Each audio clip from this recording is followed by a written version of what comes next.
এই ঘোষণা দেওয়ার পর যায়েদ বিন হারেসের আব্বাজান গিয়া যায়েদ বিন হারেসের হাতে ধইরা বলতেন, যায়েদ চলো।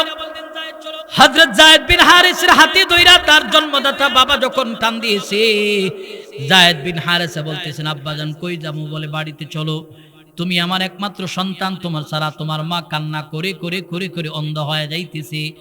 হযরত যায়েদ বিন হারেসা ডেকে বলেন, বাজান আমি এই ঘর থেকে যাব না। বলে কেন? বলে এমন একটা দামি ঘরে আছি, যে ঘরের ভিতরে আল্লাহর কালাম নাজিল হয়, রহমত সাকিনা বর্ষণ হয়, এই ঘর থেকে যাব না। আপনি যেই দিক দিয়ে এসেছিলেন ওই দিকে চলে যান। এই মুসলমান মুমিনেরা খেয়াল করে নেন, আল্লাহর পয়গম্বরের ঘর থেকে যায়েদ বিন হারেসার বাবা কাদু কাদু কাদু কাদু ভাব নিয়ে যখন চলে যাইতেছে, আল্লাহর পয়গম্বর এই দৃশ্য দেখেছে। যায়েদ বিন হারেস তার বাবারে বিদায় করেছে, আল্লাহর পয়গম্বরের সামনে দিয়া যায়েদের বাবা কান্না করে যাইতেছে। শুধু যায়েদের বাবা কান্না করে না, এই মুসলমান মুমিনেরা শোনো, যায়েদ বিন হারেসও ঘরের কোনায় বসে বসে বসে বসে কান্না করতেছে, কারণ জন্মদাতা বাবারে বিদায় করেছে। বিদায় হক দুনিয়াবি বিদায়, আখিরাতবি বিদায়। বিদায় শব্দটাই কষ্টের, বিদায়ের শব্দটাই বিরহের। হযরতে যায়েদ বিন হারেসা কান্না করতেছে। আল্লাহর পয়গম্বর এই দৃশ্য দেখা আল্লাহ রাসূলের অন্তরে ভিতরে মায়া পয়দা হয়ে গেছে। নবী আমার হাতে ধইরা বাইতুল্লাহর কিনারায় গেছে। বাইতুল্লাহর কিনারায় গিয়া নবী আমার বড় আওয়াজ দিয়া বলতেছে, এ আহলাল মক্কা, এই মক্কার অধিবাসীরা শোনো, তোমরা এতদিন যায়েদকে আমার গোলাম হিসাবে চিনেছো, আমার ঘরের খাদিম হিসাবে চিনেছো। আমি বাইতুল্লাহকে সাক্ষী রেখে আমি রাসূল বলে গেলাম, আজ থেকে তোমরা যায়েদরে পর মনে করবা না, আগাছা মনে করবা না। আজ থেকে যায়েদ বিন হারেসা হলো আমার আপন সন্তান। সুবহানাল্লাহ। কারণ সে আমার জন্য তার জন্মদাতা বাবারে ত্যাগ করছে, সে আমার সন্তান। এই যায়েদ বিন হারেসা আল্লাহ রাসূলের ঘরে, এই যায়েদের সন্তান হলো উসামা। এই মুসলমান মুমিনেরা শোনো, এই আমার যুবক মুরব্বী পর্দার অন্তর আম্মা জানেরা, যায়েদ বিন হারেসের সন্তান উসামারে সিদ্দিক আকবর বলে নবীর কাছে খবর দাও। উসামারে খবর দিয়া পাঠাইছে। তো উসামা আল্লাহ রাসূলের সামনে গিয়া বলে, পয়গম্বর দাদাজি আপনার কানে কানে আমি একটা কথা বলবো। আল্লাহ রাসূল কানটা বাড়াইয়া দিয়েছে, দাদা নাতির সঙ্গে কথা বলতেছে। কথার মধ্যে হযরত উসামা বলতেছে, না না দাদাজি, আপনি যে মেয়েটার হাত কাটার আইন পাশ করেছেন, এই মেয়েটা কিন্তু সাধারণ কোনো মক্কার বংশের মহিলা নয়, এটা কিন্তু দামি বংশ, আপনার বংশের কোরাইশের মহিলা। অতএব কোরাইশের মহিলার বিচারটা যদি করতে যান, একটু হালকা করা যায় কিনা, হাত না কাটে একটা আঙ্গুল নিয়ে কাটা যায়। নবী আমার সঙ্গে সঙ্গে চেয়ার থেকে লাফ মাইরা উঠে গেছে। আল্লাহ রাসূল বলতেছে, চহালাটা লাল বর্ণের হয়ে গেছে, সাহাবীরা তোমরাই বোধহয় উসামারে পরামর্শক্রমে আমার কাছে পাঠাইলা।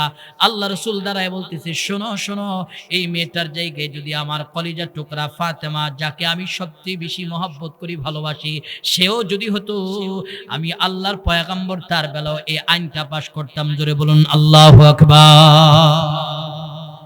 মুহাম্মদ হরগিজ না গুফতাক, মুহাম্মদ হরগিজ না গুফতাক, তা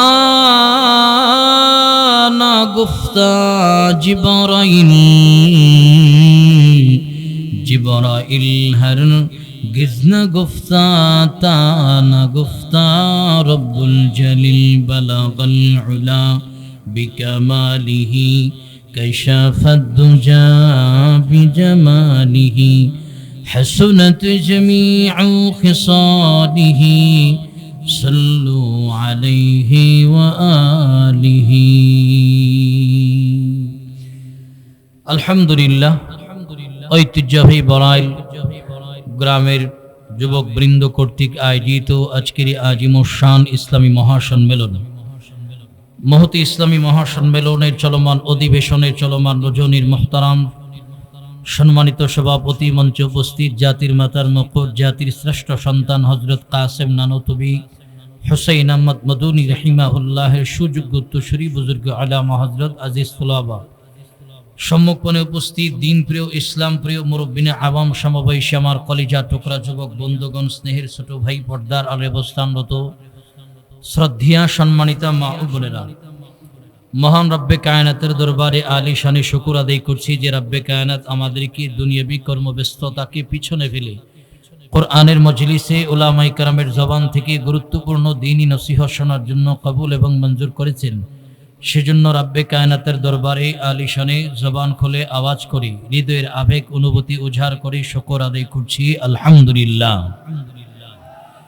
সর্বোপরি শুকর যাদের অক্লান্ত পরিশ্রম আর মেহনতের বদলতে আজকের আজিম শান ইসলামী মহাসম্মেলন, বিশেষ করে এই এলাকার যুবক বৃন্দ, আইমে মাসাজিদ, ওলামায়ে কেরাম, চাকরিজীবী, দিন মজদুর, রাজনীতিবিদ, প্রবাসী ভাই, সর্বশ্রেণীর মানুষ যারা নিজেদের অর্থ করি মেহনত, পরামর্শ, বুদ্ধি দিয়ে এই আয়োজনকে সাফল্যমণ্ডিত করার জন্য চেষ্টা সহযোগিতা করেছেন, আল্লাহ পাক রব্বুল আলামিন সকলের মেহনতকে কবুল এবং মঞ্জুর করে ইহকালীন জীবন শান্তি, পরকালীন জীবন মুক্তির ফয়সালা করে দেখ। সকলে বলুন আমিন। লক্ষ কোটি দুরুদ ও সালাম বিশ্ব মানবতার কান্ধারী হযরত মুহাম্মদ মুস্তাফা, সকলে বলুন সাল্লাল্লাহু আলাইহি ওয়া আলিহি ওয়াসাল্লামের উপর। সম্মানিত সুধী, আমি আপনাদের খেদমতে মহাপবিত্র বাণী কোরআনুল কারীম থেকে 114 সূরার ভিতর থেকে যে সূরাটা হিফজুল কোরআনের ভিতরে 16 নম্বরে স্থান পেয়েছেন, সূরাতুন আন-নাহলের 90 নম্বর আয়াতে কারীম তিলাওয়াত করেছি। 128 আয়াত বিশিষ্ট সূরাটা হলো মাক্কি সূরা, তার ভিতর থেকে 90 নম্বর আয়াতে কারীম তিলাওয়াত করেছি। নবী আলাইহিস সালাতু ওয়াস সালামের অসংখ্য অগণিত হাদিসের ভান্ডার থেকে এক টুকরো হাদিস তিলাওয়াত করেছি। আয়াত এবং হাদিসকে সামনে রেখে কর্তৃপক্ষ থেকে যতটুকু সময় আমার জন্য নির্ধারিত রয়েছে, এর ভিতরে আমাদের জীবনের পাথেয় সন্ধানের উদ্দেশ্যে গুরুত্বপূর্ণ কিছু দ্বীনি আলোচনা হবে। আল্লাহ পাক প্রতিটি কথার উপরে আমাদেরকে আমল করার তৌফিক দান করুক। সকলে বলুন আমিন। সম্মানিত সুধী, আমি আপনাদের খেদমতে যে আয়াতে কারীম তিলাওয়াত করেছি, এই আয়াতের ভিতরে আল্লাহ পাক রব্বুল আলামিন আমাদেরকে 6টা বিধানের কথা বলতেছেন। 3টা হলো পালনীয় আর 3টা হলো বর্জনীয়। 3টা বিষয় হলো গুরুত্বপূর্ণ পালনীয় বিষয় আর 3টা বিষয় হলো গুরুত্বপূর্ণ বর্জনীয় বিষয়। সূরাতুন আন-নাহলের 90 নম্বর আয়াত, এটা এমন একটি বরকতি আয়াত, যদি কোনো মানুষ ব্যক্তি জীবনে সূরাতুন আন-নাহলের 90 নম্বর আয়াতের 3টা বিধানকে পালন করে আর 3 বিধানকে বর্জন করে, তো ব্যক্তি তার ব্যক্তি জীবন দামি হয়ে যাবে। জোরে বলুন সুবহানাল্লাহ। যারা সমাজ পরিচালনা করে, এরা যদি সূরাতুল আন-নাহলের 90 নম্বর আয়াতের 3টা বিধানকে প্রতিষ্ঠিত করে আর 3টা বিধানকে বর্জন করে, তাহলে সমাজ যারা পরিচালনা করে, সমাজ পর্যন্ত সুন্দর সমাজ হয়ে যাবে।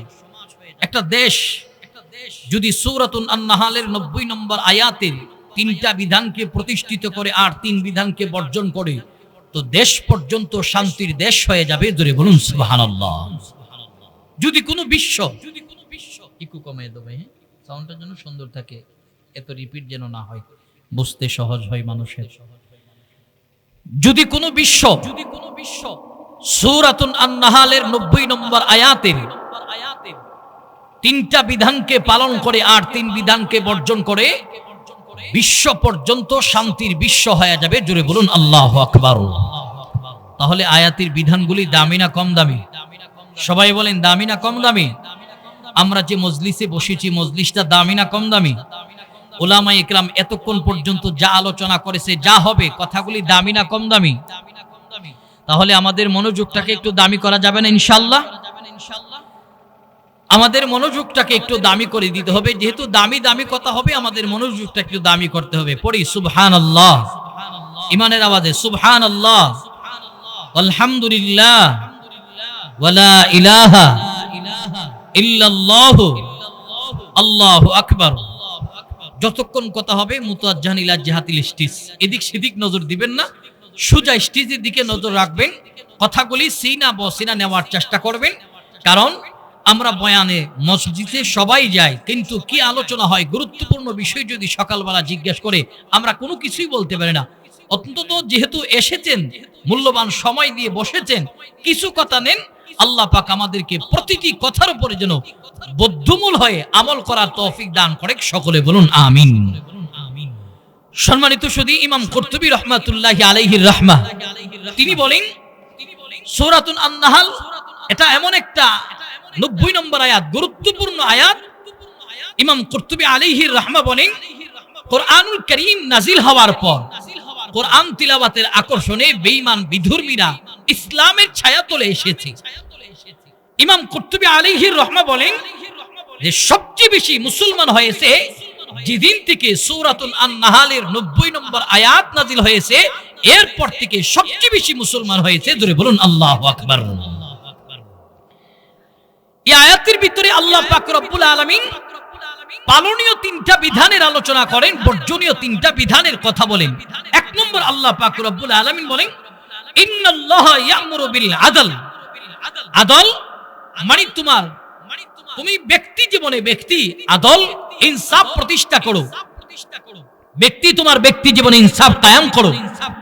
যারা সমাজ পরিচালনা করে, যারা সামাজিক ব্যক্তি রয়েছে, সমাজ পরিচালনা করতে গিয়ে তুমি ইনসাফ প্রতিষ্ঠা করো। কিন্তু দেখা গেল ব্যক্তি জীবনে আজকে ইনসাফ প্রতিষ্ঠা করতে পারলো না, ব্যক্তি জীবনে বেইনসাফিকে প্রাধান্য দিল, প্রতিষ্ঠা করলো। কেমন? সম্পদ বন্টনের ক্ষেত্রে বাবা বড় সন্তানকে বেশি দেয়, ছোট সন্তানকে কম দেয়, আবার ছোট সন্তানকে বেশি দেয়, বড় সন্তানকে কম দেয়। দেখা গেল ছেলেদেরকে ভালো ভালো জমিগুলি দেওয়া হয়, আর মেয়েটাকে একেবারে খালের পাশে কম দামি জমিটাকে বুঝিয়ে দেওয়া হয়। এই হলো তার ব্যক্তি জীবনে ইনসাফ প্রতিষ্ঠার নমুনা। জোরে বলুন ঠিক কিনা? সমাজ যারা পরিচালনা করে, সামাজিক ব্যক্তি, এদের মধ্যে ইনসাফ কায়েমের চিন্তা চেতনা নাই, এদের মধ্যে ইনসাফ প্রতিষ্ঠা, ইনসাফের বিচার করা চিন্তা চেতনা নাই। সমাজ যারা পরিচালনা করে, এদের অবস্থা হলো যেই দিক দিয়ে অর্থ আসে ওই দিক দিয়ে বিচারকে বেচা কিনা করা হয়। এই হলো বর্তমানে যারা সমাজ পরিচালনা করে এদের অবস্থা। অথচ এরা কত দামি? বলে এরা পৃথিবীর সবচেয়ে দামি মানুষ যারা সমাজ পরিচালনা করে, কারণ এরা সমাজকে নিয়ন্ত্রণ করে। সমাজকে যারা ইনসাফ ভিত্তিক বিচারের মাধ্যমে নিয়ন্ত্রণ করবে, এরা আল্লাহ তাআলার কাছে কত দামি। যখন কিয়ামতের ময়দানে আরশে আজিমের ছায়া ব্যতীত কোনো ছায়া থাকবে না, আল্লাহ রাব্বুল আলামিন ওই ইনসাফ প্রতিষ্ঠা করনেওয়ালা ব্যক্তিদেরকে আল্লাহর আরশের ছায়াতলে জায়গা করে দিবেন। জোরে বলুন সুবহানাল্লাহ। কিন্তু আমাদের অবস্থা হলো যারা সমাজ পরিচালনা করে, এরা টাকার কাছে বিচারকে বেচা কিনা করে। যেই দিক দিয়ে টাকা পায় ওই দিক দিয়ে বিচার বেচা কিনা করে। এমন সর্দার বাংলাদেশে আছে না নাই? আপনাদের এই গ্রামে বোধহয় একজনও নেই। সম্মানিত সুধী, আজকে সমাজের বিচার ব্যবস্থা কেমন ধ্বংস হলো, আমি আপনাদের শুধু একটা ছোট্ট উদাহরণ দৃষ্টান্ত দিলে কথাটা জেনে বোধগম্য হবে। সমাজের বিচার ব্যবস্থাটা আজকে কেমন করে ধ্বংস হলো। মুজাদ্দিদুল মিল্লাহ শাহ আশরাফ আলী থানভী রাহমাতুল্লাহ আলাইহি চমৎকার একটা ওয়াকিয়া বলি। এক এলাকায় দুই ভাইয়ের আব্বাজান পৃথিবী থেকে বিদায় হয়েছে। পিতৃ সম্পত্তি জায়গা রাখছে এশিয়ান হাই রোডের পাশে, মূল্যবান 12% জায়গা। দুই ভাই মিলে মিরাজ বন্টন করবে, 6% করে ভাগ করেছে। বাবা মারা যাওয়ার পর 12% জায়গার মাঝখানে মিডিল পয়েন্টে পড়ছে বিশাল বড় এক তাল গাছ। ছোট ভাইকো তাল গাছ আমার, বড় ভাইকো তাল গাছ আমার। এই আমার করতে করতে দুই ভাইয়ের মধ্যে তুমুল ঝগড়া আরম্ভ হয়েছে। এই ঝগড়ার দৃশ্যটা সবাই দেখে। এর মধ্য থেকে উত্তরপাড়া সবচেয়ে দামি বিচারক মন্ডল, যার কথা সবাই মানে, সেও দেখে। সে দেখা মুস্কি হাসি আর দূর থেকে হাতে তালি দিয়া কয়, তোদের দ্বন্দ্ব যত বাড়বে আমার ধান্দা তত বাড়বে। এমন সর্দার আমাদের দেশে আছে না নাই? সম্মানিত সুধী, কিছু সর্দার আছে ঝগড়া লাগলে সামনে বেরিয়ে ফিরাইতে যায় না, খালি পিছন থেকে বাতাস দেয়। কারণ বাতাস দিলে আগুন বাড়বে, আগুন বাড়লে ওর মাইনে বাড়বে।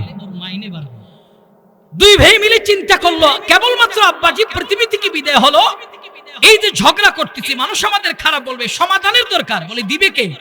চল মন্ডলের কাছে যাই। দুই ভাই মিলে গেছে, চাচা সমাধান লাগবে। বলে জানতাম আমার কাছে আসা লাগবে। ঠিক আছে, যেহেতু এসেছো, আগামীকাল গ্রামের সকল পঞ্চায়েত ডাকো, বিচারের সমাধান দেওয়া হবে। দুই ভাই মিলে পঞ্চায়েত ডাকালেন। সকাল 10টায় সবার হাজির হয়ে যাবে, নির্দিষ্ট টাইম দেওয়া হলো। দুই ভাই মিলে সান্ত্বনার বাড়ি শুনে বাড়িতে গেছে। রাত্র গভীর হয়ে গেছে, বড় ভাইয়ের হঠাৎ করে ঘুম ভেঙে গেছে। বড় ভাই চিন্তা করলেন, এত রাত্রে যেহেতু ঘুম ভাঙছে, আর না ঘুমায়া উত্তরপাড়ার মন্ডল চাচার সাথে একটু পার্সোনালিটি সাক্ষাতের প্রয়োজন। রাত 1টা বাজে গিয়া মন্ডলের দরজায় করাঘাত করলেন। কে? বলে চাচা দরজা খোলো। দরজা খুলে দেখে তালগাছওয়ালা বড় ভাই। কি চাও? বলে মাকসাদ একটা আস্তে কথা বলেন, আগামীকাল যে সালিশে বসবেন তাল গাছ কিন্তু আমার লাগবে। মন্ডলকে তাল গাছ শুধু খালি মুখে চাইলে হবে, আমাদের চা পানের খরচও দেওয়া লাগবে।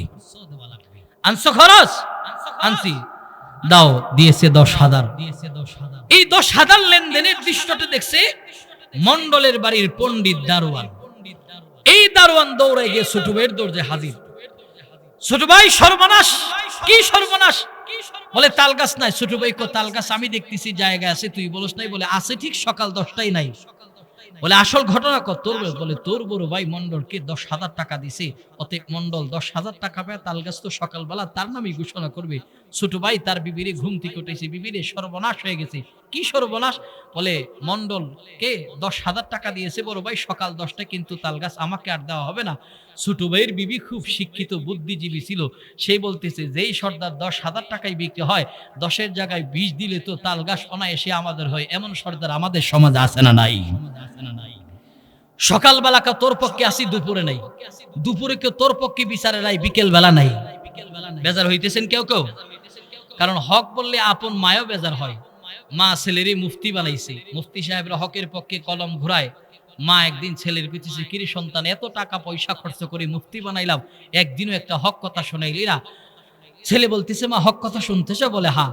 বলে তাহলে শোনো, আব্বাই মারা গেছে গণনা করলে 2 বছর হবে, এখনো তুমি আলতা স্নো পাউডার ব্যবহার করে বেনি টিভি এক কান কাঁধে নিয়ে ঠকঠক করে উষা জোতা পরে চুনটা বাজারে যাও কারে দেখানোর জন্য। যেই মাত্র এই কথা কইছে দরজায় চিপাইছিল ঝাড়ু, ঝাড়ু বাইর করে মা কো গোলামের ফুট, এই জন্য কি তোরে মুফতি বানাইছি? হক বললে আপন মায়া বেদার হয়। সম্মানিত সুধী, 10,000 টাকা পাইছে মন্ডল বড় ভাইতে, 20,000 টাকা নিয়ে দৌড় আরম্ভ করছে। ছোট ভাই গিয়া বলে চাচা বাড়ি আছো? না, চাচি ভিতর থেকে আওয়াজ দেখো বাড়ি নেই। কি কই গেছে? মসজিদে গেছে। কারণ সুর হইল ইমান বড় পাক্কা। এমন মানুষ সমাজে আছে না নাই? কথা কোন আমার সাথে আছে না নাই? নামাজ ঠিক, রোজা ঠিক, হজ ঠিক, ত্রিফুল হাজি। 3 বার হজে গেছে, বাজারে গিয়া গরম আলাদা করছিনস। 3 বার হজ করছি, তুই কয়বার করছস? এই মানুষগুলি দেখবেন সুদ খাওয়ার বলা 1 নম্বর, ঘুষ খাওয়ার বেলা 1 নম্বর, দুর্নীতি করার বেলা 1 নম্বর, আরেকজনের আইল সিঁদুর কইরা সারের পানি নিজের খেতে নামানোর জন্য 1 নম্বর। আছে না নাই? সম্মানিত সুধী, 20,000 টাকা নিয়ে মসজিদে সিঁড়িতে চাচা তাল গাছ লাগবে। আনছো খরচ? আনছি, দাও।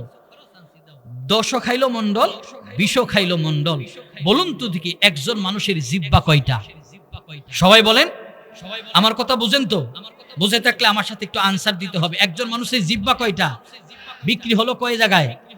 শ্রেষ্ঠ নবীর উম্মত যে দাবি করেন জবান দিয়ে 2 জায়গায় বিক্রি করলেন, চেহারাটা রাসূলকে কেমনে দেখাইবেন? ময়দানে মাহশারে রাসূলের সামনে কেমনে দাঁড়াবেন? একটাবার চিন্তা করেন। শ্রেষ্ঠ নবীর উম্মত দাবি করেন, নবীর সাথে জান্নাতে যাবেন, কালিমা ঘোষিত পতাকার নিচে থাকবেন। কি চিন্তা চেতনা আমাদের, ফ্রেশ মাইন্ডের চিন্তা চেতনা। অথচ জবান বিক্রি করেন 2 জায়গায়, নির্বাচন আসলে তো 5 জায়গায় বিক্রি করে মিয়া। উত্তর পাড়ার চেয়ারম্যান আসলে বলা হয় তোমাকেই দেওয়া হবে, দক্ষিণ পাড়া থেকে আসলে বলা হয় তোমাকেই দেওয়া হবে, পশ্চিম পাড়ার চেয়ারম্যান আসলে বলা হয় তোমাকেই দেওয়া হবে। একজন মানুষের বুট কয়টা? তে বিক্রি করলো কয় জায়গায়? খাওয়ার সময় 3 জনের কাছ থেকে খায়। এই যে খাইতেছেন, আল্লাহর পার্লামেন্টের জন্য জবাবদিহিতার কাঠগড়ায় দাঁড়াতে হবে। জোরে বলুন ঠিক কিনা? আল্লাহর সামনে দাঁড়াতে হবে। সম্মানিত সুধী, বিচার ব্যবস্থা কায়েম করার জন্য মন্ডল সকালবেলা হাজির। যেহেতু 10 খাইছে এটারও জায়েজ করার দরকার, 20 খাইছে এটারও জায়েজ করার দরকার। 10-এর পক্ষে চমৎকার বক্তৃতা আরম্ভ হলো। উভয়ের পক্ষ থেকে স্টেটমেন্ট নেওয়া হলো। সর্দারি যারা করে, যারা বিচার ব্যবস্থা কায়েম হয়েছে, মজমা হয়েছে, গিয়েছেন দেখেছেন, উভয়ের জবানবন্দি কিন্তু শোনা হয়। জবানবন্দি শোনানোর পর এখান থেকে যারা রায় পেশ করবে, এরা কয়েকজন মানুষ মজমা থেকে উঠে একটু দূরে যা, দূরে গিয়ে সিদ্ধান্ত করে বলে কি রায়টা দেওয়া যায়। 3 জন মিলে রায় পেশ করবে। 3 জনের মধ্যে এলাকার সবচেয়ে প্রভাবশালী হলো মন্ডল, কারণ এর লাঠির জোর বেশি। তাকে নিয়ে ফাইসালা করবে। এখান থেকে উঠছে ওইটা যেহেতু 10 খাইছে, জায়েজ করতে হবে। 10-এর পক্ষে আবার বক্তৃতা আরম্ভ করছে। বক্তৃতা 2 রকমের, একটা হলো অগ্নিজরা বক্তৃতা, আর একটা হলো ঠান্ডা মেজাজের বক্তৃতা। তো 10-এর পক্ষে ঠান্ডা মেজাজের বক্তৃতা দিতেছে বড় ভাই, খুব খুশি। বলতেছে ছোট ভাই তাল গাছ আর তুই পাইলি না, তাল গাছ আমার। 10 মিনিট বক্তব্যের পর এবার অগ্নিজরা বক্তব্য যে আছে না, অগ্নিজরা বক্তব্য আরম্ভ করছে। বড় ভাই আতঙ্কিত হইয়া ডান পাশে ছিল, ঘুইরা বাম পাশে গেছে, গিয়া কইতেছে চাচা ও চাচা, আমার দোষের কি খবর? দোষের আমি যে আপনাকে দোষ দিছি, দোষের তো কোনো গান টান গাইতেছে না। মন্ডল রাগের মাথায় চেয়ার থেকে ওইটা কয়, কি করব তোর দোষে? ফজরের আগে মসজিদের সিঁড়িতে ঠেলা মারছে আমারে বিষে। এমন সর্দার আমাদের দেশে আছে না নাই? এদের কারণে সমাজের বিচার ব্যবস্থা আজকে ধ্বংস হয়েছে। মনে রাখবেন, আপনি বিচার ব্যবস্থা ধ্বংস করেছেন, ধ্বংস করে নইরে ছয়বানিয়া মানুষের সামনে দিয়ে পাশ কেটে যাওয়ার সুযোগ আছে। আল্লাহর পার্লামেন্টের সামনে দিয়ে কিয়ামতের ময়দানে পাশ কেটে যাওয়ার কোনো সুযোগ নাই। ধরে বলুন ঠিক কিনা? ব্যক্তি, তোমার ব্যক্তি জীবনে ইনসাফ প্রতিষ্ঠা করো। আমার নবী কেমন ইনসাফের বিচারক ছিলেন খেয়াল করেন। আজকে তো বিচারক টাকায় বিক্রি হয়। রাসূল বললেন এমন একটা সমাজ আসবে যে সমাজে টাকার কাছে বিচার বেচা কিনা হবে। এমন একটা সমাজ আসার আগে আগে তোমরা মারা যাও। এই নয় যে রাসূল বলেছে আগুনে ঝাঁপ দিয়ে মারা যাও, গলায় রশি দিয়ে মারা যাও। রাসূল দৃষ্টান্ত দিয়ে বুঝালেন এমন একটা সমাজ আসবে বিচার বেচা কিনা হবে। এমন একটা সমাজ আসার আগে আগে মারা যাও, কারণ এই সমাজে অসহায় দরিদ্র মানুষগুলি বিচার পাবে না। যাদের অর্থ আছে, টাকা আছে, এদের পিছনে সমাজের বিচার ব্যবস্থা কথা বলবে। রাসূল বলেন এমন বিচার ব্যবস্থা কায়েম হওয়ার আগে আগে মারা যাও। বর্তমানে যেন এমন বিচার ব্যবস্থায় প্রতিটা সমাজে চলতেছে। জোরে বলুন ঠিক কিনা? অথচ যারা বিচার করেন আপনারা কত দামি, পরের স্টেপে কথাটা আসবে। সম্মানিত শুধু আমার রাসূল কেমন ইনসাফের বিচারক ছিলেন শুধু একটা ওয়াকে আপনাদের শোনাই। আল্লাহ রাসূলের কাছে কয়েকজন মানুষ মিলে একটা মেয়েকে ধরে নিয়ে আসছে। আল্লাহ রাসূলের কাছে ধরে নিয়ে আসতে নালিশ করছে, রাসূল তারে হাতে নাতে ধরছি, সে আমাদের বাড়িতে চুরি করছে। সাক্ষ্য দিচ্ছ বলে, হ্যাঁ ইয়া রাসূলুল্লাহ। রাসূল বললেন যেহেতু চুরি করছে, তৎকালীন সময়ে ইসলামিক রাষ্ট্রের ব্যবস্থার আইন হলো চোর অথবা চুন্নি তাদের অপরাধ হলো হাত কেটে দেওয়া। রাসূলও ওই আইন দৃষ্টান্ত সামনে রেখে রাসূল বললেন যেহেতু চুরি করছে, দেখার টাইম নাই, জল্লাদকে আদেশ দিছে চুরি করছে, সাক্ষ্য তিনজন আছে, তার হাত কেটে দাও। রাসূল আইন পাশ করছে। এমন সময় সাহাবাদের মধ্যে কৌতূহল জেগে গেল। আল্লাহর নবী সাহাবীদের মধ্যে কৌতূহল জাগলো যে আল্লাহর পয়গম্বর এই যে মেয়েটার হাত কাটার আইন পাশ করে দিল, রাসূলুল্লাহ যে আইন পাশ করলেন, আল্লাহর পয়গম্বর কি একটা বার জানার দরকার ছিলেন না? মেয়েটা কোন বংশের মেয়ে, কি তার পরিচয় আল্লাহ রাসূল যে জানলেন না? অতএব সাহাবীদের মধ্যে কৌতূহল জাগলেন। একজন আরেকজনকে ধাক্কা দিতেছে, যাও আল্লাহ রাসূলের কাছে খবরটা নিয়ে যাও। পয়গম্বর বিচার করবেন, কিন্তু আপনি মেয়েটা কোন বংশের মেয়ে একটু যাচ পাড়তাল করেন। আল্লাহর পয়গম্বরের সাহাবীদের মধ্যে কৌতূহল জাগলে হযরতে সিদ্দিক আকবরকে বলা হয়, আবু বকর যান না, আপনি নবীর কাছে গিয়া খবরটা পৌঁছায়া দেন না। রাসূল বলে এই মেয়েটাকে চিনে না, তবে আমরা যতটুকু জানি এই মেয়েটা হলো কুরাইশের মেয়ে। আল্লাহ রাসূল জানেন না, আল্লাহর নবীর কাছে খবরটা পৌঁছে দিন, কারণ সাহাবাত মিনরা মেয়েটার তত্ত্ব বের করেছে এটা কুরাইশের মেয়ে। আল্লাহর নবী সাহাবীরা সবাই মিলে সিদ্দিক আকবর রাদিয়াল্লাহু তাআলাকে ধাক্কা দিয়া বলতেছেন, আবু বকর আল্লাহর নবীর সামনে গিয়া আপনি খবরটা পৌঁছে দেন না। হযরতে সিদ্দিক আকবর বলেন, আমার দ্বারা সম্ভব নয়, আমি নবীর কাছে গিয়া এই কথা বলতে পারবো না। হযরত ওমর রাদিয়াল্লাহু তাআলাকে সবাই মিলে এবার বলে, ওমর আপনি নবীর কাছে যান না। হযরত ওমর বলেন, আমার দ্বারা সম্ভব নয়। এই মুসলমান মুমিনেরা শোনো, সবাই মিলে হযরতে আলীকে বললেন, আলী বলেন আমার দ্বারাও সম্ভব নয়। ওসমানকে বলা হয়, ওসমান যান আপনি নবীর কাছে গিয়া খবরটা পৌঁছে দিন, রাসূল জি মেয়েটার হাত কাটা আইন পাশ করেছে। মেয়েটা হলো কুরাইশের মেয়ে, হাত না কেটে একটা আঙ্গুল যদি কাটা যায় বিচারটা সহজ হলে কুরাইশের ইজ্জত বাঁচবে। হযরতে ওসমান গনি রাদিয়াল্লাহু তাআলা বলেন, আমার দ্বারা সম্ভব নয়, আমি নবীর কাছে গিয়ে খবর বলতে পারবো না। হযরত ওসমান মানা করলেন, আবু বকর মানা করলেন, আলী মানা করলেন, ওমর মানা করলেন। সব সাহাবাত মাইন্ডা হযরতে বেলাল হাফসি রাদিয়াল্লাহু তাআলা গিয়া ধরলেন। হযরতে বেলাল গিয়া বলতেছেন, বেলাল আপনি তো মসজিদে নববীর মুয়াজ্জিন, আর আমার নবী হলো ইমাম, ইমামের সাথে মুয়াজ্জিনের ভালো একটা দিলের সম্পর্ক আছে। অতএব আপনি যেহেতু মুয়াজ্জিন আর আমার নবী ইমাম, আল্লাহর নবীর কাছে খবরটা পৌঁছে দেন। পয়গম্বর যেই মহিলাটার বিচার করবে এটা কুরাইশের মহিলা। হাত না কেটে একটা আঙ্গুল যদি কাটা যায় তাহলে বিচারটা একটু হালকা করা যাবে। পয়গম্বর আমার হযরতে বেলাল বলতেছে না, পয়গম্বরের কাছে আমি গিয়ে খবর পৌঁছাতে পারবো না, কে যাবে নবীর কাছে? সমস্ত সাহাবা মাইন্ডা পেরেশান। এমন সময় হযরতে আবু বকর রাদিয়াল্লাহু তাআলা আনহু তাকায়া দেখলেন পয়গম্বর আরবির কুলের মধ্যে ছোট্ট একটা বাচ্চা খেলাধুলা করতেছে। একবার আমার নবীর দাড়ি মুবারক ধরে টান দেয়, আবার আমার নবীর পাগড়ি মুবারক ধরে টান দেয়। ছোট্ট একটা বাচ্চা আল্লাহ রাসূলের সাথে খেলা করতেছে। এই বাচ্চাটা হলো আমার আপনার পয়গম্বরের কলিজার টুকরা পালক পুত্র হযরতে যায়েদ বিন হারিসা রাদিয়াল্লাহু তাআলা আনহুর ছোট্ট সন্তান উসামা দাদার সঙ্গে খেলা করতেছে। কারণ দাদা প্রেসিডেন্ট নাকি এমপি নাকি মন্ত্রী, নাতি সেটা বুঝে না। জোরে বলুন ঠিক কিনা?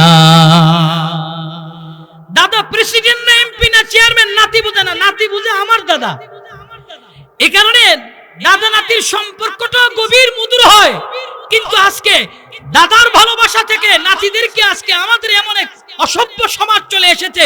আজকে সমাজের ভিতরে এমন কিছু পুত্রবধূ আছে যা পুত্রবধূর পরামর্শে নিজের আপন সন্তান বাবার কাছ থেকে নাতি নাতদেরকে আলাদা রাখে, নাতিদেরকে আলাদা রাখে। এমন কিছু সন্তান বর্তমান আমাদের পৃথিবীতে রয়েছে। আজকে বিবির কথায় মা বাবাকে আলাদা রাখে, নিজে আলাদা থাকে। অথচ দাদা নাতির যে ভালোবাসার সম্পর্কটা, এটাকে দাদার আদর থেকে নাতিকে বঞ্চিত করে, নাতির আদর থেকে দাদাকে বঞ্চিত করে। এমন এক নোংরা সংস্কৃতি বর্তমানে চলতেছে। দূরে বলুন ঠিক কিনা?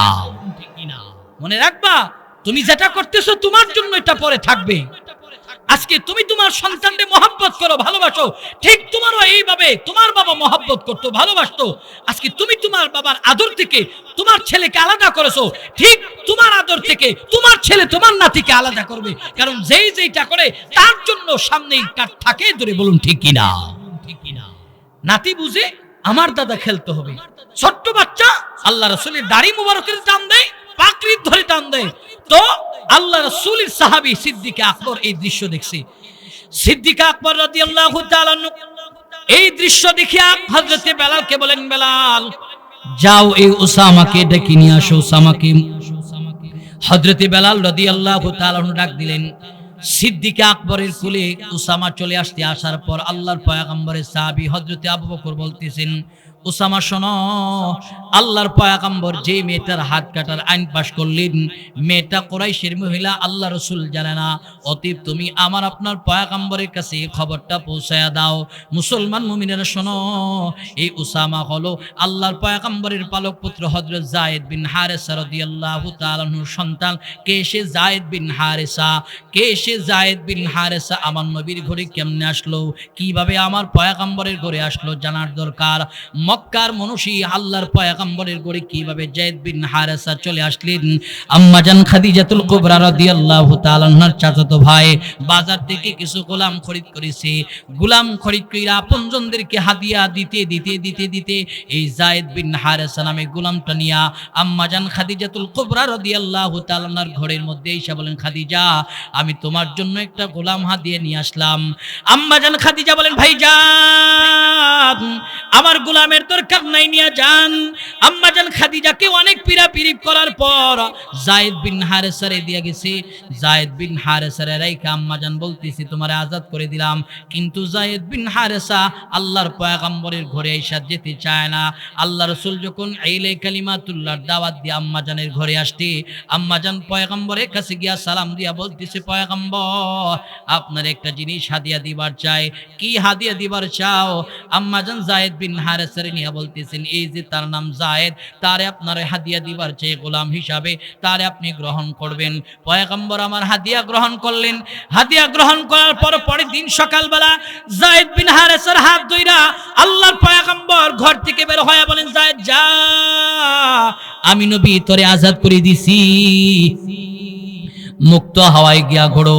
যায়েদ বিন হারিসা চোখের পানি ছেড়ে দিয়ে বলে, পয়গম্বর কেবলমাত্র শুধুমাত্র একটা দিন একটা রজনী রাত্র আপনার ঘরে থেকেছি। এতে দেখেছি যেই ঘরে আল্লাহর কোরআন নাজিল হয়, যে ঘরে আসমানে বরকত রহমত নাজিল হয়, এই ঘরে আমি গোলাম হয়ে এসেছি। অতএব আমি সারা জীবন গোলাম হয়ে থাকতে চাই। এই ঘর থেকে আমি যায়েদ বিন হারিসা কোনোদিন যাব না। জোরে বলুন আল্লাহু আকবার। রাসূল বললেন, ঠিক আছে থেকে যাও।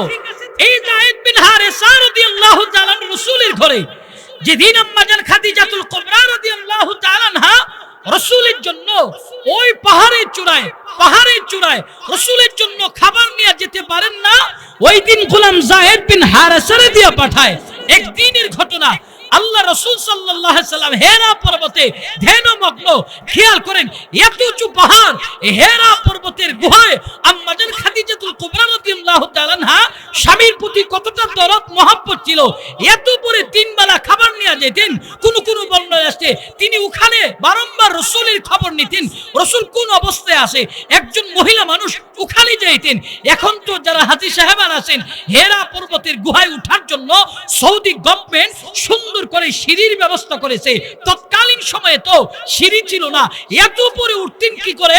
বলে পাহাড়ের পথ পেরিয়ে পেরিয়ে পেরিয়ে পেরিয়ে এত উপরে যাইতেন। স্বামীর প্রতি একটু রাসূল আর একটু নিজের স্বামীর প্রতি কতটুকু দরদ আর মহব্বত ছিল। কিন্তু বর্তমান সময়ের নারীদের স্বামীর প্রতি মহব্বত আর দরদ নাই। স্বামী যদি বলে এক ডিস্কি গরম পানি করে দাও, শীতের দিন গোসল করবো, বলে টাইম নেই। কিন্তু এই সমস্ত মহিলারই পাওয়া যাবে পীর বাবার কদমে তেল মালিশ করার খুব সময় পাই। ধরে বলুন ঠিক কিনা? আফসোস আর পরিতাপের বিষয়, স্বামীর কদর নাই। অথচ পীরের খেদমত করলে যে জান্নাত পাওয়া যায় এমন কোনো গ্যারান্টি নাই। অথচ স্বামীর খেদমত, স্বামীকে যদি সন্তুষ্ট করা যায় তো স্বামীর খেদমতের বদলতে আল্লাহ পাক তার জান্নাত দান করবেন। ধরে বলুন আল্লাহু আকবার। কিন্তু স্বামীর খেদমত নাই। স্বামীর প্রতি কতটা মহব্বত আর ভালোবাসা ছিল, দর্দে দিল ছিল। এত পরে খাবার নিয়ে যেতেন। যেদিন যেতে পারেন না, ওই দিন গোলাম যায়েদ বিন হারেসার দিয়া খাবার পাঠায়। একদিনের ঘটনা, যায়েদ বিন হারেসা খাবার নিয়ে হেরা পর্বতের গুহায় উঠছে। টাকা লাগলে নেন, পয়সা লাগলে নেন, সব দিয়া দিমু, এরপর আমার একটা মাত্র সন্তান, তারে আজাদ করে দিন। রাসূল বলেছেন, আমি কোন সময় তারে আজাদের ঘোষণা দিছি, পারলে এখনো বলতেছি তুমি তারে নিয়ে যাও। জোরে বলুন সুবহানাল্লাহ। রাসূল বলেন, আমি রাখবো না, দিয়ে দিলাম। আল্লাহর পয়গম্বর এই ঘোষণা দেওয়ার পর যায়েদ বিন হারেসার আব্বাজান গিয়া যায়েদ বিন হারেসার হাতে ধইরা বলতেন, যায়েদ চলো। হযরত যায়েদ বিন হারেসার হাতে ধইরা তার জন্মদাতা বাবা যখন টান দিয়েছে, যায়েদ বিন হারেসা বলতেছেন, আব্বাজান কই যাবো? বলে বাড়িতে চলো, তুমি আমার একমাত্র সন্তান, তোমার ছাড়া তোমার মা কান্না করে করে করে করে অন্ধ হয়ে যাইতেছে। হযরত যায়েদ বিন হারেসা ডেকে বলেন, বাজান আমি এই ঘর থেকে যাব না। বলে কেন? বলে এমন একটা দামি ঘরে আসি, যে ঘরের ভিতরে আল্লাহর কালাম নাজিল হয়, রহমত সাকিনা বর্ষণ হয়, এই ঘর থেকে যাব না। আপনি যেই দিক দিয়ে এসেছিলেন ওই দিকে চলে যান।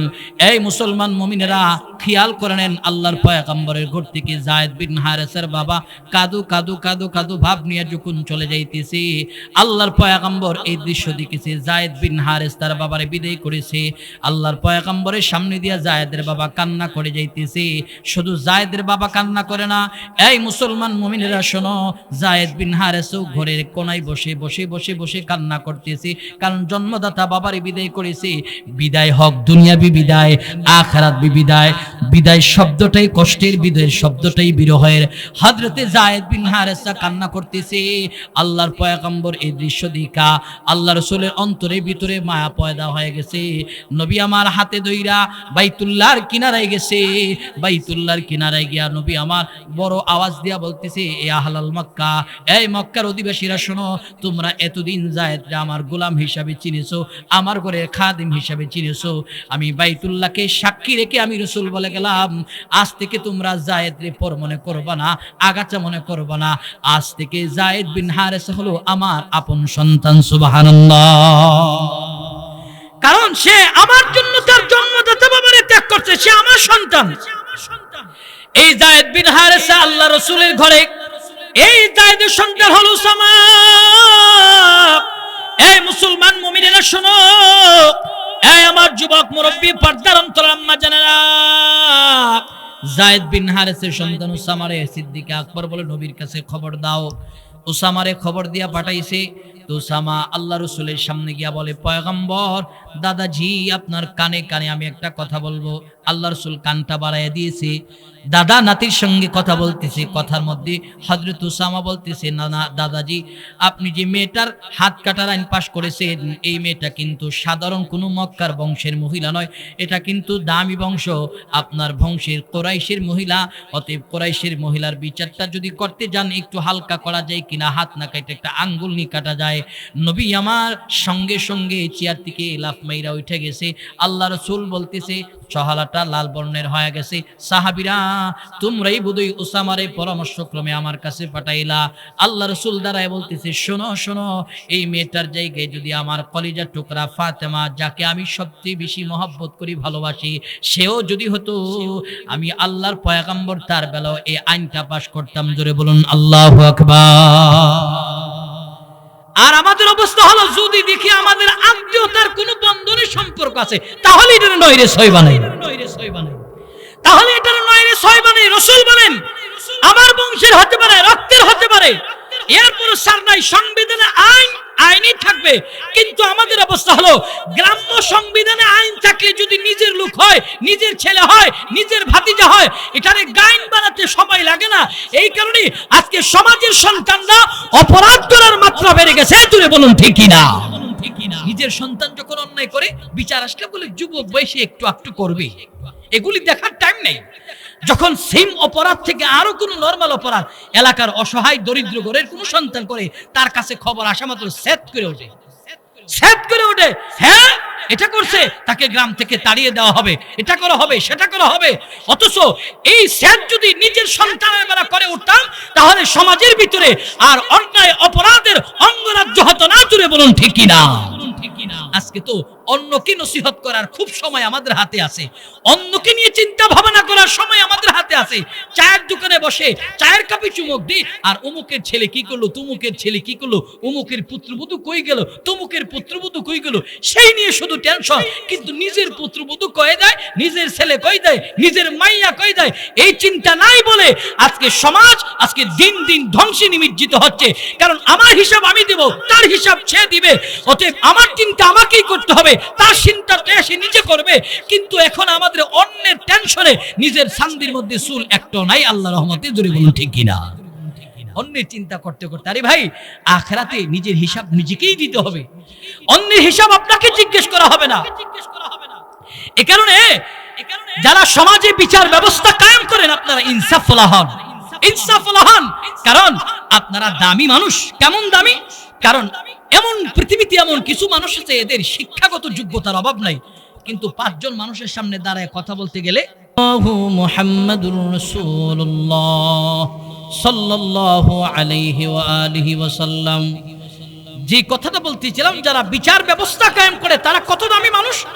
কারণ আল্লাহ তাআলা এদেরকে কথা বলার যোগ্যতা দিয়েছে। অনেক শিক্ষিত মানুষ, ডিগ্রির অভাব নাই, কিন্তু গ্রামের তিনজন চাষা মানুষের সামনে দাঁড়িয়ে কথা বলতে গেলে থরথর করে কাঁপে। আবার অনেক সময় দেখা যাবে একেবারে লেখাপড়া নাই, সাধারণ লেখাপড়া আছে, কিন্তু এই মানুষটা হাজার হাজার মানুষের সমাধান দিচ্ছে। এই কথার দ্বারা প্রমাণ হয় যে সব যোগ্যতা আল্লাহ সবাইকে দেয় না। যাদেরকে আল্লাহ সমাজ নিয়ন্ত্রণ করার যোগ্যতা দিয়েছে, এটা আল্লাহ প্রদত্ত নিয়ামত। এই নিয়ামত পাওয়ার পর যারা এই নিয়ামতের শুকর এবং সবর, ইনসাফ ভিত্তিক বিচার ব্যবস্থা কায়েম করবে না, তারা কিয়ামতের ময়দানে তাদের অবস্থাটা কেমন হবে? তাদের জিহ্বাটাকে টান দিয়ে বের করা হবে। ফেরেশতারা বলবে, পৃথিবীর কিছু মানুষ তাকায় তাকায় দেখবে, বলবে এরা কারা? বলে এরা হলো তারা যারা দুনিয়াকে নয়রে ছয় বানিয়েছে, তাদের দায়িত্বের অবহেলা করেছে। এরা হলো তারা। সম্মানিত সুধী, আল্লাহ রাসূল বলেন, কুল্লুকুম রাঈন ওয়া কুল্লুকুম মাসউলুন আন রাইয়াতিহি, সকল মানুষ হলো দায়িত্বশীল, তার দায়িত্বের সম্পর্কে আল্লাহর পার্লামেন্টে জিজ্ঞেস করা হবে। প্রতিটা মানুষের সময়, দায়িত্ব সবগুলির ব্যাপারে আল্লাহ তাআলা জিজ্ঞাসিত করবে। অতএব যারা সমাজের নেতৃত্ব দেওয়ার যোগ্যতা অর্জন করেছেন, নেতৃত্ব দিচ্ছেন, আল্লাহ তাআলার সামনে সেদিন কিন্তু দাঁড়াতে হবে। দুনিয়ার সামনে, মানুষের সামনে দিয়া নয়রে ছয় বানিয়ে পাশ কেটে যাওয়ার সুযোগ আছে। আল্লাহর সামনে দিয়া প্রতিটা জিন্দেগির ঘন্টা, মিনিট, সেকেন্ডের হিসাব দিয়ে এরপরে যেতে হবে। আর না হয় দেওয়ার কোনো সুযোগ নাই। জোরে বলুন ঠিক কিনা? এই কারণে যারা বিচারক আছেন, অন্তত পায়ে ধরে বলি, ইনসাফের বিচারক হন। আল্লাহ পাক এক নম্বর পালনীয় বিধানের কথা বলে যে তোমরা ইনসাফওয়ালা হও, ইনসাফওয়ালা হও। সম্মানিত সুধী, আজকে দেখা গেল আমাদের রাষ্ট্রের ভিতরে ইনসাফ নাই, ব্যক্তি জীবনে ইনসাফ নাই, সামাজিক জীবনে ইনসাফ নাই। এই বেইনসাফির বরখলাফি আমরা বর্তমানে করতেছি। আল্লাহ তাআলা বলেন, এক নম্বর তোমরা ইনসাফওয়ালা হও। দুই নম্বর আল্লাহ পাক রব্বুল আলামিন বলেন, ওয়াল ইহসান। ইহসান কাকে বলা হয়? যে তোমরা পর উপকার করো, মুসলমানের উপকার করো, মুসলমানের পাশে দাঁড়াও। সম্মানিত সুধী, কিন্তু বর্তমান পৃথিবীতে আজকের সমাজ ব্যবস্থা বা আজকে গবেষণা করলে দেখা যাবে মুসলমানের সহযোগিতা করে না, বরং একজন বিপদে পড়লে তাকে কিভাবে মাটির নিচে একেবারে পুঁতে ফেলা যায় এই চিন্তা ফিকির আমাদের হৃদয়ের ভিতরে থাকে, যার দরুন প্রতিটা সেক্টরে আজকে মুসলমান নির্যাতিত, নিপীড়িত। এর একমাত্র কারণ হলো একজন মুসলমানের সফলতা আরেকজন দেখতে পারে না, একজন বিপদে পড়লে আরেকজন পাশে দাঁড়ায় না, তাকে মাটির নিচে পুঁতে ফেলতে চায়। এই কারণে আজকে প্রতিটা সেক্টরে আমরা নির্যাতিত। জোরে বলুন ঠিক কিনা? মুসলমানের উপকার করে না। আরে মুসলমানের উপকার না করলে কোনো বেঈমান কি আমাদের পাশে দাঁড়াবে? বেঈমান কি আমাদের পাশে দাঁড়াবে? বেঈমান বিধুইনরা আমাদের বন্ধু নয়, এরা হলো আমাদের চরম পরম শত্রু। কিন্তু আমাদের অবস্থা হলো এদেরকে আমরা আজকে বন্ধু বানালাম, এদেরকে দুষ্ট বানালাম। অথচ মুসলমানের সহযোগী হও, মুসলমানের পাশে দাঁড়াও। বর্তমান পৃথিবীতে এটা পাওয়া যায় না। কিন্তু ইসলামের সেই সোনালী যুগে কেমন ছিল মুসলমানের উপকার, কেমন ছিল একজন আরেকজনের পাশে দাঁড়ানো, সেই ভাতৃত্ব বন্ধনের মহব্বত আর ভালোবাসা। সম্মানিত সুধী, মক্কাতুল মুকাররমা থেকে একজন নওজোয়ান সফর করে ইমার্জেন্সি প্রয়োজনে মদিনাতুল মুনাওয়ারায় রওনা হলেন। মদিনাতুল মুনাওয়ারায় রওনা হতে গিয়া প্রায় 100 থেকে 150 কিলোমিটার পথ পাড়ি দিয়েছে। এমন সময় ক্লান্ত চিন্তা করলেন একটু আরামের দরকার। সম্মানিত সুধী, নবী আলাইহিস সালাতু ওয়াস সালামের এই যে আগেকার সোনালী যুগের ঘটনা, ইতিহাসগুলি আমাদেরকে সবক দেয় কেমন ছিল। নওজোয়ান ক্লান্ত হইয়া খেজুর বাগানের ভিতরে ঢুকে তার একমাত্র সোয়ারিটাকে খেজুর গাছের সাথে বাঁধলেন। খেজুর গাছের সাথে বাঁধার পর নওজোয়ান দিব্যে আরামে ঘুমায় গেল। এই মুসলমান মুমিনেরা শুনেন কেমন ছিল ইহসান, কেমন ছিল সেই আগের যুগের মুসলমানদের ভালোবাসা আর বন্ধনের চিত্রটা কত সুন্দর ছিলেন। নওজোয়ান দিব্যে আরামে ঘুমায় গেল। ঘুম এমন ভাবে ধরছে, কারণ ঘুম হলো আল্লাহ প্রদত্ত নিয়ামত। চেষ্টা করলো ঘুমা ধরে না, কিন্তু পৃথিবীর এমন কয়েকটা জায়গা আছে গেলে অটোমেটিকলি ঘুমে ধরে। 1 নম্বর হলো আল্লাহর ঘর মসজিদ। ঘুম নাই, কিন্তু মসজিদে গেলে এমন ঘুমে ধরে যেন সারা দিন আমি ঘুমাই নাই, সারা রাত্র ঘুমাই নাই, এমন ঘুম আমার চোখে আসে। 2 নম্বর হলো যখন আমরা সেলুনে যাই, সেলুনে গেলে দেখবেন এমনিতেই ঘুমে ধরে। মুসলমান মুমিনেরা যখন কোনো বিষয় নিয়ে চিন্তা ভাবনা করি, তখন আমাদের চেহারার মধ্যে ঘুমের চাপ পড়ে থাকে। ঠিক ঘুম আল্লাহ প্রদত্ত নিয়ামত, কখন কোন জায়গায় ঘুম আসে আমরা বলতে পারি না। নওজোয়ান দিব্য আরামে ঘুমায়া গেল। মুসলমান মুমিনেরা খেয়াল করেন, যুবক যখন দিব্য আরামে ঘুমায়া গেল, ঘুম এমন ভাবে ধরছে, আর ওই দিক দিয়া নওজোয়ানের একমাত্র যে সোয়ারিটা খেজুর গাছের সাথে বাঁধা ছিল, খেজুর গাছের বাঁধনটা ছিড়িয়া এই উট খেজুর বাগানের ভিতরে ঢুকিয়া খেজুর বাগানে ছোট চারাগুলিকে নষ্ট করতে আরম্ভ করলেন। দুপুরবেলা বাগানের মালিক বাগানটা পরিদর্শন করার জন্য আসলেন।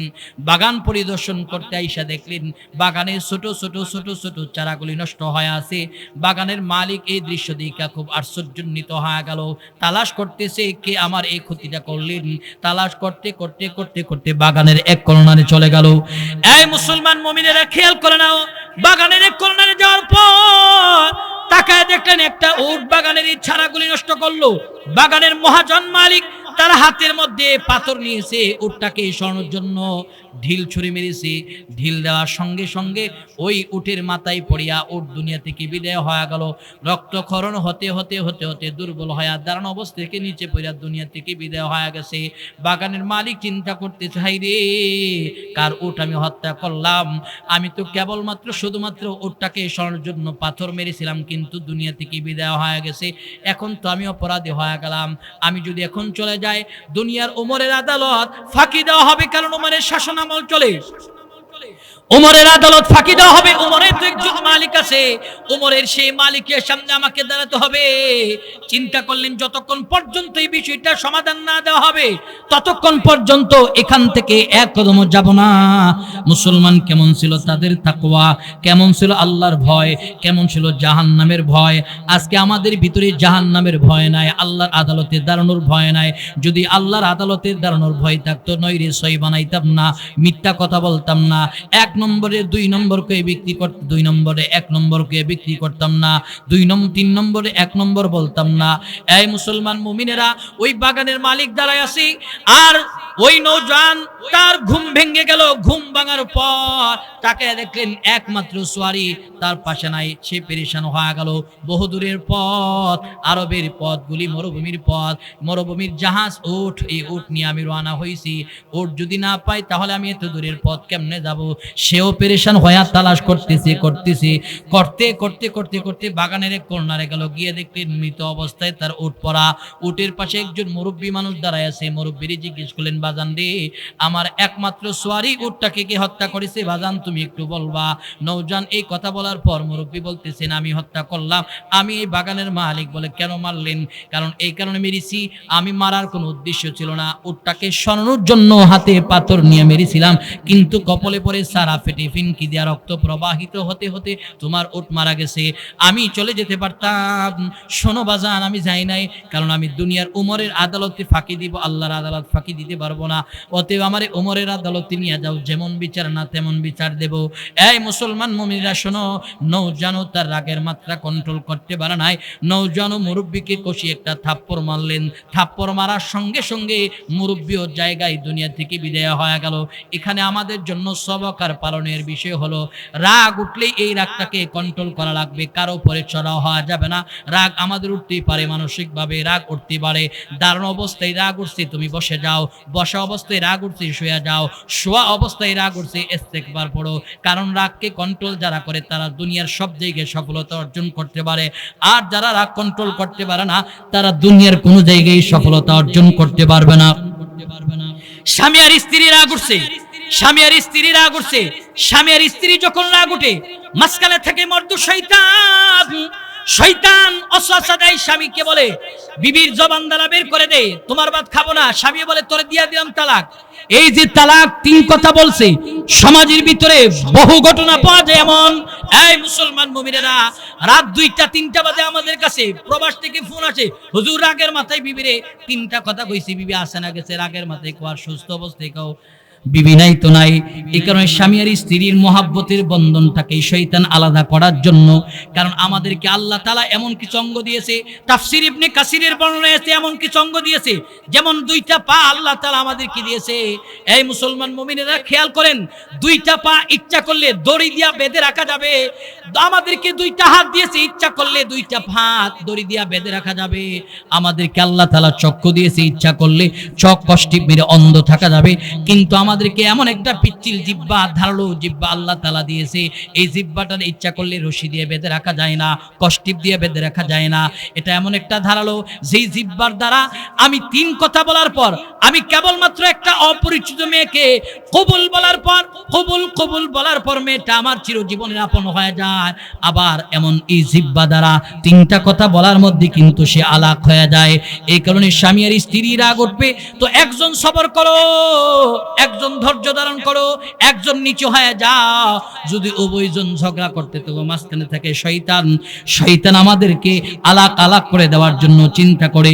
এই কারণে সমাজের ভিতরে বহু ফ্যামিলি আছে, স্বামীর স্ত্রীর রাগের মাথায় তালাক হয়েছে। স্বামীও কই, তুইও কাউরে কইস না, আমিও কাউরে কমো না, মনে মনে দলে দিলে আমরা ইস্তেগফার পড়ে ফেলি। ইস্তেগফার পড়া নিজে নিজেই পরামর্শ কইরা সংসার চালাইতেছে, বাচ্চা জন্ম হইতেছে। এই বাচ্চাগুলিদের জন্ম হইতেছে, জিনার বাচ্চা জন্ম হইতেছে। আর আমাদের সমাজের ভিতরে এমন কিছু মৌলবীর আবির্ভাব হয়েছে, এদের কাছে গেলে 5,000 টাকা দিলে আবার তওবা পড়ায়া বিয়া পড়ায়া দে। এই যে জিনার লাইসেন্স দিলেন আল্লাহর পার্লামেন্টে, এর জন্য জবাবদিহিতার কাঠগড়ায় দাঁড়াতে হবে। জোরে বলুন ঠিক কিনা? এই কারণে রাগ উঠছে, রাগকে কন্ট্রোল করা ধৈর্য এবং সবরের মাধ্যমে। কারণ ধৈর্যের মূল্য পৃথিবীর কোনো মানুষ না দিতে পারলো, দিবে কে? জোরে বলেন, দিবে কে? জোরে একটা ডাক দেন ইমানের আওয়াজে, ইয়া আল্লাহ। ইমানের আওয়াজে দেন, এতগুলি মানুষ ইয়া আল্লাহ। আরো জোরে বলেন, ইয়া আল্লাহ। ধৈর্যের মূল্য দিবে একমাত্র আল্লাহ। নৌজওয়ান ধৈর্য ধারণ করতে পারে, দিছে এক থাপ্পড়, মুরব্বিও দুনিয়া থেকে বিদায়। এখন নৌজওয়ান চিন্তা করলেন, আমি যে থাপ্পড় মারলাম সে দুনিয়া থেকে বিদায় হয়ে গেল, এখন তো আমিও তার মতন আসামি। এখন যদি চলে যায়, উমরের আদালত ফাঁকি দেওয়া হবে। উমরের একজন মালিক আছে, তার আদালত ফাঁকি দেওয়া সম্ভব নয়। দাঁড়ায় আছে, যতক্ষণ পর্যন্ত এই বিষয়টা সমাধান না হবে ততক্ষণ পর্যন্ত এখান থেকে যাব না। আর বাগানের মালিকের দুই সন্তান তার বাবারে না পায়া তালাশ করতে করতে করতে করতে বাগানের এক কর্নারে এসে দেখলেন বাবা মৃত্যু অবস্থায় পড়া, লাশ পড়া, বাবার পাশে একটা উট পড়া, উটের পাশে একজন নৌজান দাঁড়ানো। নৌজানরে জিজ্ঞেস করতেছে, যুবক আমাদের বাজানরে কে হত্যা করলেন? এই মুসলমান মুমিনেরা খেয়াল করে নেন, নৌজানকে এই কথা বলার পর নৌজান বললেন, আমি হত্যা করলাম। বলে, কেন হত্যা করেছো? বলে, তোমার বাবা আমার উট হত্যা করেছে, আমি চলে যেতে পারতাম, যাইনি, অতএব আমি উমরের আদালতে যেমন বিচার না তেমন বিচার দিয়া যাব। আমাকে গলার মধ্যে গামছা লাগিয়ে তোমরা টেনে টেনে টেনে টেনে উমরের আদালতে নিয়ে যাও, উমরের আদালতে আমি বিচার দিয়া যাব। এই মুসলমান মুমিনেরা খেয়াল করেন, দুই যুবক হযরতে উমরের আদালতে গামছা লাগায়া টেনে টেনে টেনে টেনে নৌজানকে নিয়ে দাঁড় করালো। নবী সাহাবী হযরত উমর দেখে বললেন, এই নৌজানটা বলো, কেন এই যুবকরে গলার মধ্যে গামছা লাগায়া আমার আদালতে দাঁড় করায়? বলে, উমর সে আমাদের বাবার হত্যা মামলার আসামি, আমরা সাক্ষ্য দিতেছি, নিজে জবানবন্দি দিচ্ছি আমার বাবারে হত্যা করেছে। হযরত উমর বলেন, দেখো, কিসাসের বদলে কিসাস, হত্যার বদলে হত্যা, কতলের বদলে কতল, শরীয়তে আইন হলো, যেহেতু তোমরা সাক্ষ্য দিতেও সে তোমাদের বাবার হত্যার আসামি, আদেশ দিয়ে দিছে হযরত উমর, জল্লাদ তারে ফাঁসির কাস্টে ঝুলাইয়া দাও, ফাঁসিতে ঝুলাইয়া দাও। ফাঁসির আদেশ দিয়ে দিছে হযরত উমর। খলিফাতুল মুসলিমিন আদেশ দেওয়ার পর নৌজান চোখের পানি ছেড়ে দিয়া বলতেছে, উমর আপনি আমারে ফাঁসির আদেশ দিয়েছেন, এতে আমার কোনো কষ্ট নাই, দুঃখ নাই, ব্যথা নাই, তবে আপনি আমারে ফাঁসিতে ঝুলানোর আগে আমাকে লম্বা একটা সময় দেওয়া লাগবে। বলে, কি জন্য তুমি সময় চাও? সুদূর মক্কাতুল মুকাররমায় আমার বাড়ি, এই মদিনায় আমার আপন আত্মীয় স্বজন কেউ নাই। মক্কায় আমি যাব দুইটা কারণে, এক নম্বর হলো একজন বিদুইনের সাথে আমার ব্যবসার লেনদেন আছে, সেই ইয়াহুদি আমার কাছে কিছু অর্থ করে পাওনা, আমি তার ঋণ পরিশোধ করব, আর ঋণ পরিশোধ না করলে সে চিরজীবন মুসলমানদেরকে অ্যাটাক করে গালি দিবে, মুসলমানরা মানুষের ঋণ খেলাপি করে, মুসলমানদেরকে গালি দিবে, আমার কারণে যেন মুসলমানকে গালি না দে। এক নম্বর কারণ হলো আমি আমার ওই ইহুদির দিন পরিশোধ করব। দুই নম্বর হলো আমার মা 10 মাস 10 দিন গর্ভে ধারণ করেছে, মার হক আমি আদায় করতে পারি না। বাবা আমাকে কষ্টের পর কষ্ট করে লালন পালন করলেন। উমর যদি আপনি অনুমতি দেন, আমি ওই মক্কাতুল মুকাররমায় যাব, এই দুইটার দায়িত্ব শেষ করে আবার ফিরে আসবো। হযরত উমর বলেন, এই নওজোয়ান কেমনে তোমারে বিদায় দে, কেমনে বিদায় দেই? তবে না, তোমারে বিদায় দেওয়া যাবে না, বিদায় দিলে তুমি যদি না আসো। নওজান বলতেছে, ওমর আমার প্রতি ভালো ধারণা রাখো, কারণ রাসূল বলেছে জন্নুল মুমিনিনা খায়রা, মুমিন মুমিনের প্রতি ধারণা সুধারণা রাখা যায়, মুমিন মুমিনের প্রতি ভালো ধারণা রাখা যায়। কিন্তু আমাদের অবস্থা হলো আমরা যেরকম সুদ খাই, ঘুষ খাই, ভালো মানুষকে দেখলেও সুদখোর মনে করি, ঘুষখোর মনে করি। আমরা যেরকম করে নামাজ পড়ি না বেনামাজি, নামাজের দেখলে আমার মতন কোয়ালিটিতে মনে করি, সুর ভালো মানুষকে দেখলে তার মতন চুরি মনে করে, ডাকাত তার মতন মানুষকে দেখলে ডাকাতি মনে করে না। ধারণা উন্নত করা চায়, কারণ নবী রাহমাতুল্লাহ আলাইহি বলেন, নিজেকে নিজে সব সময় নিকৃষ্ট মনে করবা, আমি কিছু নয়, আমি নিকৃষ্ট, সবাই আমার চেয়ে উৎকৃষ্ট।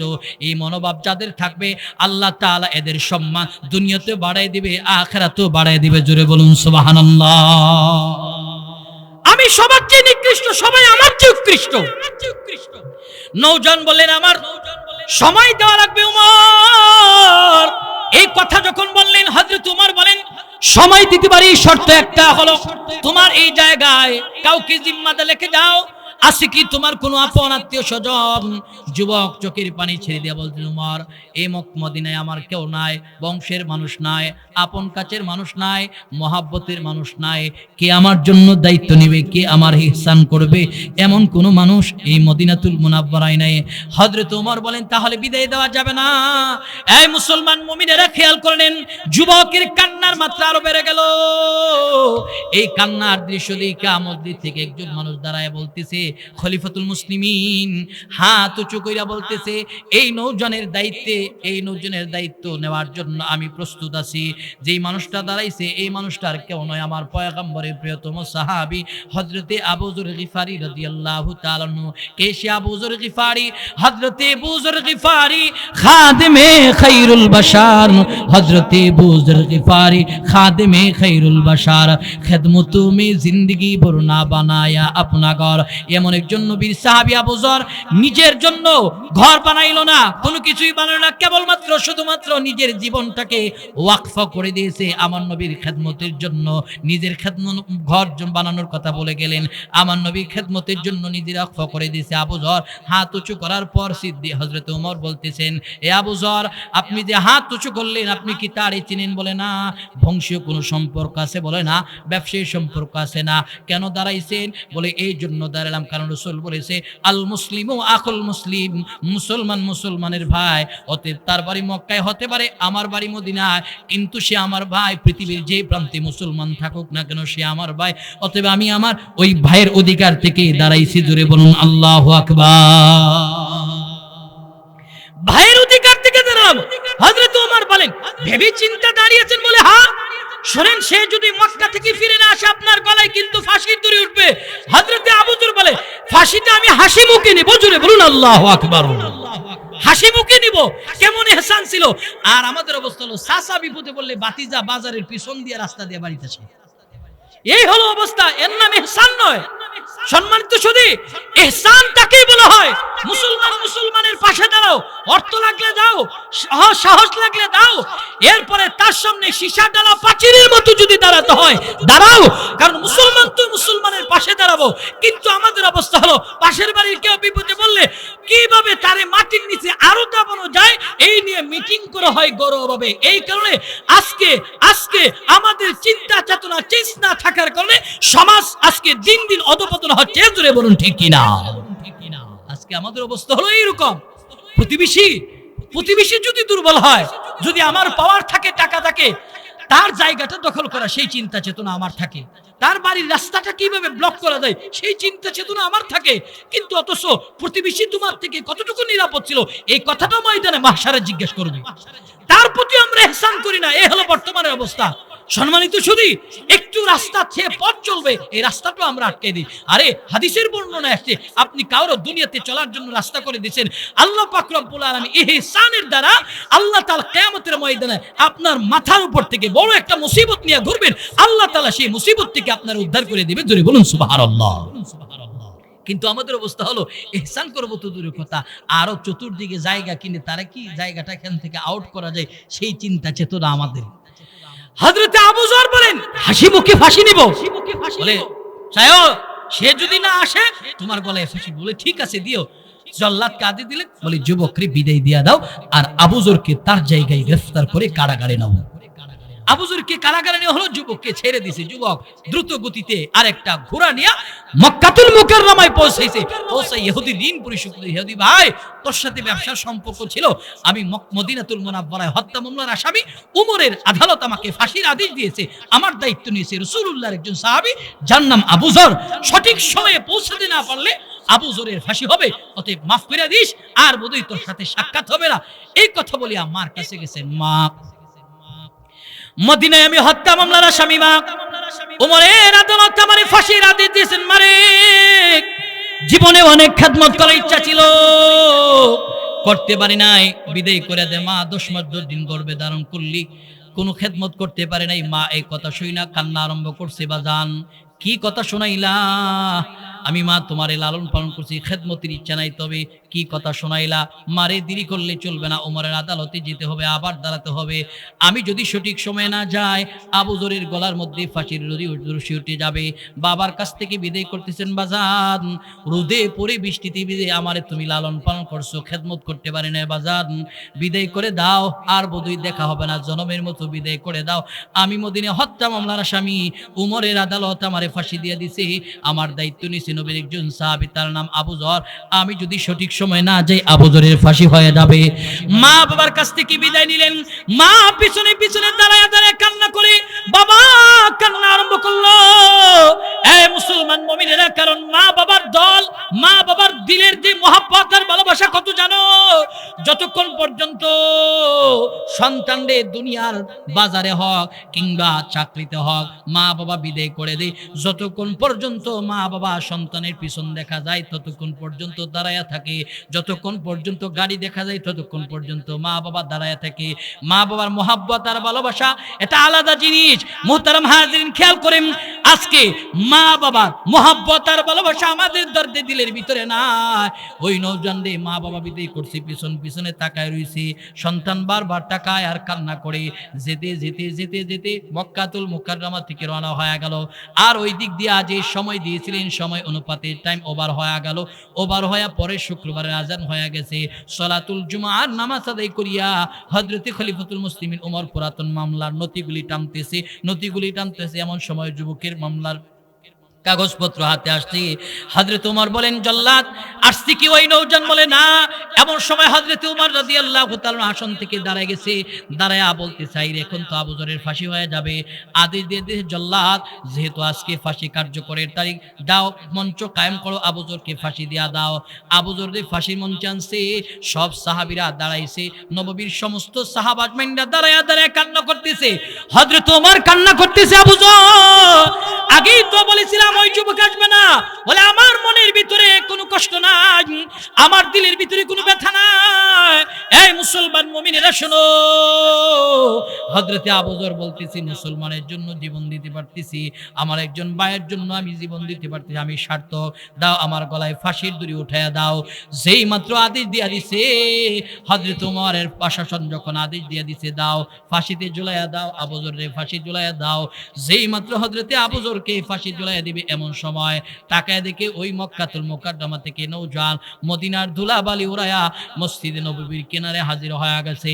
হযরত ওমর এই দৃশ্য দেখিয়া নিজের আসন থেকে গিয়া যুবককে ইস্তেকবাল দিল। এই যুবক, জীবনে কত বিচার করছি, তোমার মতন যুবক দেখি নাই। হযরত ওমর দইরা কান্না আরম্ভ করছে, কেন তুমি আবার ফিরে আসছো? বলে, ওমর আমি তো ওয়াদা দিয়ে গেলাম, মুসলমান ওয়াদার বর খেলাপ করে না, আমি ফিরে আসবো। যদি আমার আসতে গিয়া রাস্তায় সময় ফুরিয়ে গেছে, তবে আমি সঠিক টাইমে আসার চেষ্টা করেছি। হযরত ওমর বলেন, আবু যরকে নামাও, এই যুবককে ফাঁসি দিয়ে দাও, কারণ যুবকের অন্তরে আল্লাহর ভয়, জাহান্নামের আযাবের ভয়। এই মুসলমান মুমিনেরা, জাহান্নামের ভয়, আল্লাহর ভয় যার দিলে থাকে, সে কোনোদিন মানুষকে ফাঁকি দিতে পারে না, ধোঁকা দিতে পারে না। আর রাসূল বলেন, মান গাশশা ফালাইসা মিন্না, যে আমার উম্মতদেরকে ধোঁকা দেয়, সে আমার উম্মতের অন্তর্ভুক্ত নয়। অতএব নওজওয়ান বলতেছে, হযরত ওমর বলতেছে, তার অন্তরে আল্লাহর ভয়, এই কারণে সে আমাদেরকে ধোঁকা দেয় না। হযরত ওমর বলেন, ফাঁসিতে ঝুলাইয়া দাও। যেই মাত্র যুবকের গলার মধ্যে ফাঁসির দড়ি উঠানো হয়েছে, এই মুসলমান মুমিনেরা খেয়াল করেন, এমন সময় ওই যে বাবার হত্যা মামলা দায়ের করেছিল দুই ভাই, তাকায় দেখতেছে মজলিসের সবাই কান্না করে, সবার চোখের পানি দেখছে। হযরত ওমরের চোখের পানি দেখে ওমরের কাছে গিয়ে বলেন, ওমর আপনার কাছে ছোট্ট একটা আবদার জানাতে চাই। বলে, কি আবদার? আপনার কাছে আমরা বিচার দিয়েছিলাম, ইনসাফের বিচার পাইছি, তবে যার জন্য হযরতে আবু যর ফাঁসির দড়ি গলায় নিতে চায়, আপনি কান্না করেন, সবাই কান্না করে। বুঝতে পেরেছি এই লোকটা আল্লাহর কাছে প্রিয়, আপনাদের কাছে প্রিয়, অতএব লোকটারে ফাঁসির কাস্টে না ঝুলাইয়া আপনার কাছে দাবি হলো, আপনার দরবার থেকে আমাদের বাবার হত্যা মামলাটা উঠে নিলাম, তারে বেকসুর খালাস করে দিয়া আমাদের ভাই বানায় দিন, এতেই আমরা খুশি। জুড়ে বলুন সুবহানাল্লাহ। ভাই বানায় দেন। সম্মানিত সুধী, সিদ্দিক হযরতে আবু বকর, হযরত ওমর বলে, ঠিক আছে আলহামদুলিল্লাহ, যাও, এই জল্লাদ তাকে নামাও।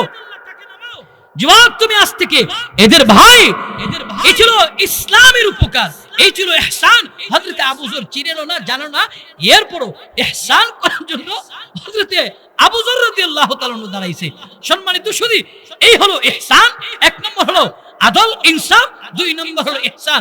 এই দুইটা পালনীয় বিধান, দুটোর আলাদা আলাদা ব্যাখ্যা রয়েছে, কথা রয়েছে।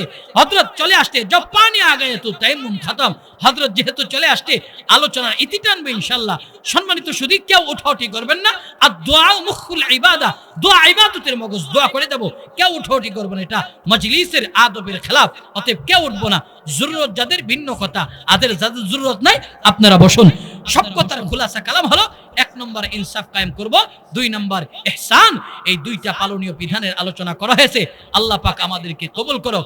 আপনাদের এলাকায় আষ্টি বষ্টি কথা বলছি, অগুচনো কথা, এলোমেলো কথা, সব কথা লিল্লাহি আল্লাহর জন্য বলেছি। সম্মানিত সুধী, আপনাদের সাথে আদাওয়াত দুশমনী নাই।